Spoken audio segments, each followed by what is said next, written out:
नमस्कार, तफ्तीश देख रहे हैं आप। मैं हूं राम मोहन शर्मा। ग्वालियर के महाराजपुरा थाने के आरक्षक विकेश गुर्जर की 2 अज्ञात बाइक सवार बदमाशों ने गोली मारकर हत्या कर दी। बदमाशों ने इस वारदात को बुधवार की रात करीब 9 बजे महाराजपुरा कॉम्प्लेक्स के पास उस वक्त अंजाम दिया जब विकेश चेकिंग पॉइंट पर तैनात था। बदमाशों ने पहले विकेश को अपने पास बुलाया, फिर उसे गोली मार दी। गोली लगने के बाद विकेश को एक निजी अस्पताल में भर्ती करवाया गया है, जहां डॉक्टरों ने विकेश को मृत घोषित कर दिया। विकेश भिंड के खरौआ गांव का रहने वाला था। पुलिस बदमाशों की तलाश में जुट गई है। पुलिस के मुताबिक आपसी रंजिश के चलते इस वारदात को अंजाम दिया गया है।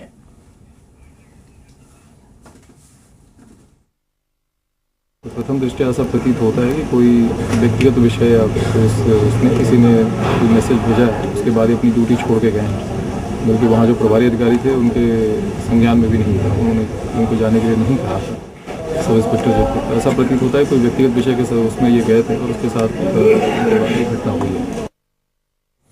और इस वक्त सुशील कौशिक ज्यादा जानकारी के साथ हमारे साथ मौजूद हैं। सुशील, ये इस वारदात को किस तरीके से अंजाम दिया गया, ये भी बताइए, और क्या परिजनों ने किसी पर संदेह जताया है?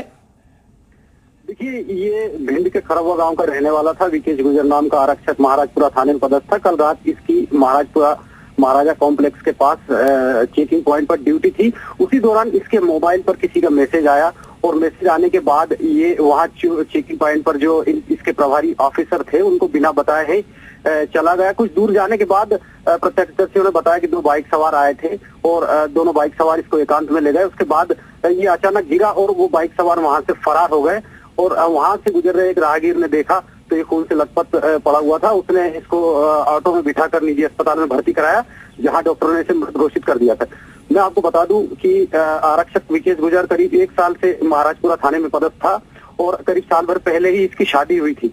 और पुलिस इस इंसिडेंट को ये मानकर चल रही है कि आपसी रंजिश या फिर कोई व्यक्तिगत वजह रही है जिसके चलते ये हत्याकांड सामने आया है। और पुलिस अब जो है इसके घर वालों के बयानों के आधार पर, इसके साथ ही इसके मोबाइल की कॉल डिटेल और मैसेज के आधार पर जो है जांच को आगे बढ़ा रही है। फिलहाल ग्वालियर के जयरोग्य अस्पताल में आरक्षक के शव का पीएम किया जा रहा है। इसके बाद इस मामले में घर वालों के बयान लिए जाएंगे। घर वाले भी इसके यहाँ पहुंच चुके हैं। बहुत बहुत धन्यवाद सुशील इस जानकारी के लिए।